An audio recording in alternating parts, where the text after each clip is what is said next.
প্রথম কাজ করার অপরচুনিটি কিভাবে এলো? আমার প্রথম কাজ 10 বছর বয়সে ডান্স বাংলা ডান্সে আমি ব্যাকআপ হিসেবে তখন কাজ শুরু করি। তো তখন থেকেই প্রচুর ছোটাছুটি, আমার মা আমাকে নিয়ে বহু জায়গায় গেছে, বহু অভিজ্ঞতা।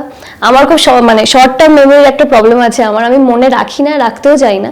তো পিছনের ঘটনা আমি খুব একটা মনে করি না, বাট মা মাঝে মাঝে মনে করায় যে এগুলো মনে রাখা দরকার, তবে গিয়ে আগে একটা মোটিভেশন পাবি ভালো। তো ওখানে প্রথমে ব্যাকআপ ডান্সার 2012, তারপর 2015-তে প্রথম স্পটলাইট পড়া। আমাকে তারপর ডেকে পাঠায় অডিশনসের জন্য। আমি যাই, বাট কিছুই হয়নি। তখন আমার বয়স বোধহয় খুবই কম। কিছু কাজ করি, তারপরে 5-7 বছর শুধুই অডিশনস দিয়েছি। মানে অগুন্তি অডিশনস যাই, কোনোটা হয়, কোনোটা হয়েও হয়নি। তারপর একটা জায়গায় আমি কাজে ঢুকি কলেজের পর, ফাইনালি তারপর ডিসাইড করি ছেড়ে দেবো, আর অভিনয় করবো না। মানে ঠিক ওই কিকটা পাচ্ছিলাম না।